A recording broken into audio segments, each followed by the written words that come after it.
côté, il y a, alors, encore un truc de fou. Une saga qui s'appelle Fille de Lune, écrite par Elisabeth Tremblay. Cette saga, je l'ai achetée il y a hyper longtemps. C'est la fantasy adulte, mais vraiment faut s'accrocher. Et j'ai commencé à lire quand j'avais peut-être 10 ans. J'ai vraiment pas accroché du tout. Et avant de partir au Québec, je me suis dit bon, ce livre, faut quand même que je les lise avant de partir parce que ça fait 20 ans qu'ils sont là. Et donc l'été avant de partir au Québec, j'ai recommencé le tome 1. Mais si, mais faut que je vous raconte. Je suis sincèrement désolée de couper brusquement votre écoute, mais ces anecdotes que je vous raconte, en fait il y en a deux qui sont à peu près liées entre elles et qui mériteraient une vidéo à part entière parce que là j'en parle pendant 20 minutes et j'ai pas le temps de vous en parler sur cette vidéo, donc je ferai une vidéo à part entière sur cette anecdote, c'est promis. Hello, moi c'est Manon et j'ai toujours été fascinée par les histoires. J'adore les lire, les écrire, avec des mots, avec vous, avec des notes aussi. Mais plus que tout, j'ai envie de les vivre, ces histoires. Hello et bienvenue sur Radio Livre. Il y a quelques temps, j'ai fait une vidéo Bookshelf Tour dans laquelle je vous présentais un peu ma bibliothèque. Et on est arrivé à une colonne, celle-là, là, où je vous ai dit que j'avais une anecdote de ouf à vous raconter. En vrai, c'est assez drôle quand même. Quand on était à l'école primaire, donc ça date un peu, je devais avoir 8-10 ans je pense, ma mère faisait avec l'école et l'APE, l'association de parents d'élèves, des bourses aux livres dans lesquelles les gens donnaient leurs livres et nous on les vendait pour récolter de l'argent pour l'école. Et on est tombé sur une saga qui s'appelait Fille de Lune. La couverture était magnifique je trouvais et le résumé était intéressant aussi. Donc j'ai acheté la saga en entier, je sais pas, mais il y a les 4 tomes en tout cas. 1, 2, 3, elle fait peur par contre. Et le tome 4, il me semble qu'il y en a 6 maintenant. Déjà il y a un tome 5, c'est écrit tome 5 bientôt. Quand j'ai commencé à lire le premier tome, il y a un avion qui passe, on va le laisser passer. J'habite près d'un aéroport donc les avions, il est parti. Quand j'ai commencé le premier tome, au début c'était facile, mais après je me suis rendu compte que c'était extrêmement dur à lire comme saga, surtout à 8-10 ans. C'est de la fantasy adulte. Voilà, mais c'est vraiment adulte, l'univers est archi riche et j'avais pas les capacités de compréhension quand j'étais petite pour comprendre ce livre. Donc j'ai abandonné la lecture au bout de quelques chapitres. Et ces livres ont traîné dans ma bibliothèque pendant, je sais pas, on va dire une dizaine d'années. Ouais, c'est ça, une dizaine d'années. Parce que je les ai redécouverts quand je suis allée au Québec. Avant d'aller au Québec, je me suis rendu compte que dans ma bibliothèque, il y avait juste ces 4 livres-là que j'avais pas lus. Et je me suis dit, bon, faut quand même que je les lise avant d'aller au Québec parce que là-bas, je pourrais plus les lire. Et pour moi, je partais au Québec définitivement, quoi. J'allais y faire ma vie. Donc je pensais laisser mes livres là. Et je voulais les lire avant de partir. J'avais déjà essayé de les lire entre temps, genre quand j'étais en seconde peut-être. Et encore une fois, je trouvais ça trop compliqué. Du coup, j'ai abandonné. Et l'été, avant d'aller au Québec, j'ai commencé du coup à le relire. Et voilà, je lis tranquillement chez moi.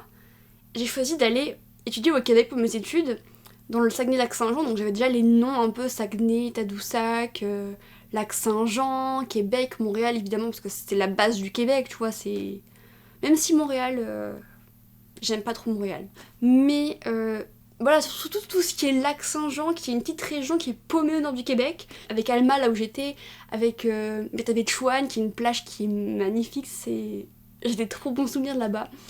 La Pointe-Taillon, bref, plein de noms québécois que j'avais déjà en tête parce que j'allais y aller. Surtout Saguenay. Ça a une importance. Du coup, je lis le livre et là, je tombe sur Saguenay. L'écrivaine, Elisabeth Tremblay, est une Québécoise. Du coup, le livre se passe en partie dans la région de Saguenay-Lac-Saint-Jean. Le personnage principal, Naïla, habite près du Saguenay, sur les rives du Saguenay, il me semble. Et évidemment, quand je suis allée à Saguenay, j'ai pris le livre et j'ai cherché un petit peu tous les recoins dont il parlait dans le livre. Et j'ai trouvé le fameux pont, parce qu'à un moment donné, il parle d'un pont. Et j'ai trouvé le pont. Par contre, la maison que je cherchais, elle n'existe pas. Ou je l'ai pas trouvée parce qu'en même temps, sur le Saguenay, il y a plein de cabanes. Parce que les Québécois ont leur maison, où ils vivent l'année. Et ils ont parfois aussi des cabanes au bord des lacs, au bord des rivières, pour l'été. Du coup, me voilà arrivée au Québec avec le tome 1 et le tome 2. Et je suis arrivée à Alma, qui est la petite ville où j'étais, qui est une ville un petit peu paumée, qui est pas très loin du lac Saint-Jean, qui est un grand lac, c'est un peu une sorte de mer. On voit pas ce qu'il y a au-delà de l'horizon. Comme je vous l'ai dit dans ma vidéo parcours scolaire, que je vous mets juste là, j'ai été dans un cégep pour étudier la musique, et j'ai remarqué qu'au cégep, la plupart des élèves avait un job étudiant. Et moi aussi, je voulais travailler, je voulais gagner mon argent, payer mon loyer. Et du coup, j'ai voulu chercher un petit job. Et donc, en faisant vite fait le tour du centre-ville, qui était un petit centre-ville, j'ai vu qu'il y avait plein d'affiches partout pour des recherches d'employés. Parce que là-bas, ils sont en manque d'employés. En tout cas, ils étaient en manque d'employés dans le Nord, qui est une région qui est assez désertée, parce que tout le monde va à Québec ou à Montréal, les grandes villes, quoi. Et donc, j'ai déposé mon CV dans une boutique. Ils avaient vraiment besoin de quelqu'un, parce que la boutique allait fermer 2 jours après, parce que là il n'y avait plus de gérante, elle était enceinte, du coup elle devait partir en congé maternité. Et on m'a formée en 2 spies. 2 jours après, je me suis retrouvée toute seule dans le magasin à devoir tout gérer, ouverture, caisse, vente, fermeture, nettoyage. Je faisais pas encore les services en ligne, ils avaient été coupés parce que c'était trop compliqué.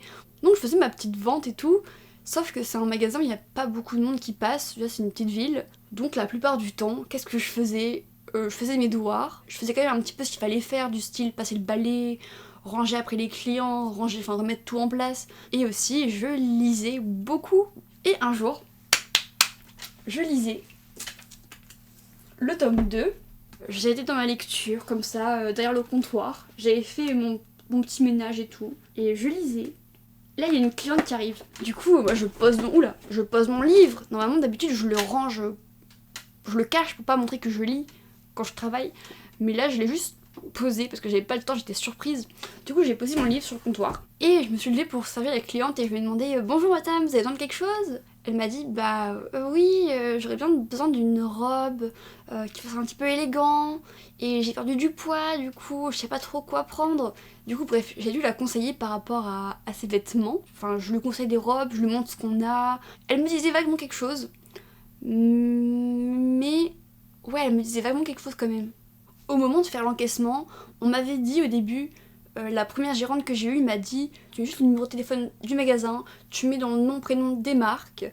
Et donc c'est ce que je faisais à chaque fois pour tout le monde. Et j'avais eu une nouvelle gérante, il y a même pas quelques semaines je pense, qui m'avait dit non, tu mets le numéro du client, son nom et prénom. Et j'oubliais tout le temps de le faire, mais vraiment tout le temps.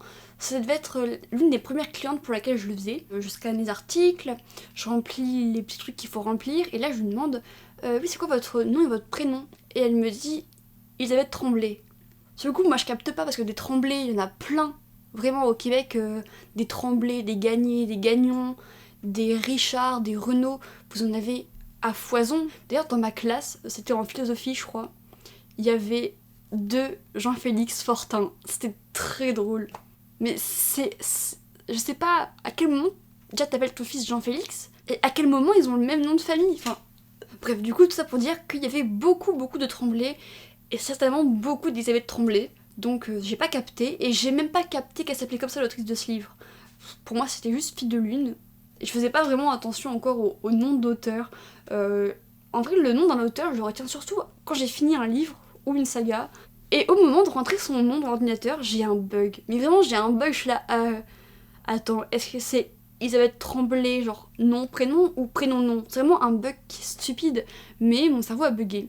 Et surtout, j'ai pas compris pourquoi. Vous vous en doutez bien, je me suis pas rendu compte que c'était elle. J'ai cliqué sur enregistrer, le ticket de caisse est sorti, et elle est partie de la boutique. Elle est partie de la boutique, et je fixais la porte comme ça. Je me disais, mais c'est bizarre quand même.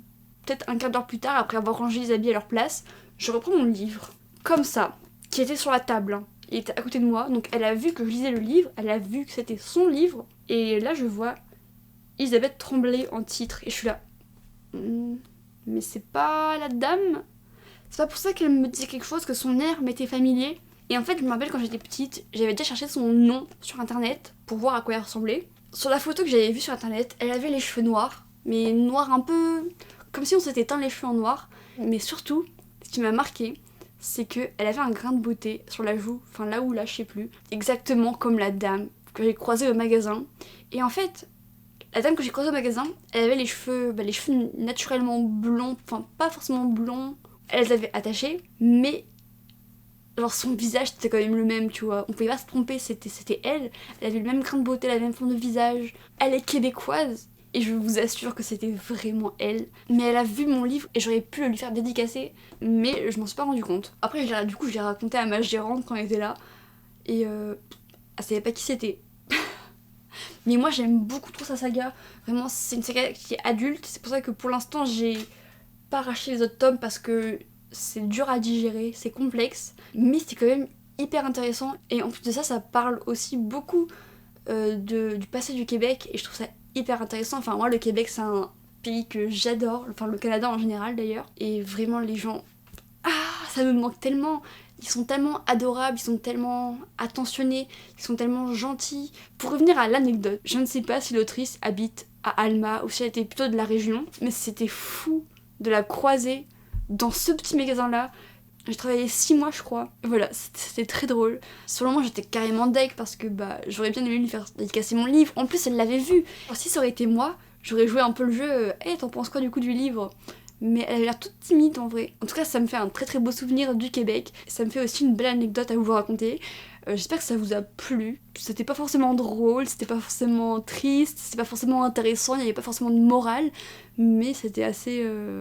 Ouais, c'était un bon souvenir pour moi. Si ça vous a plu, n'hésitez pas à liker la vidéo.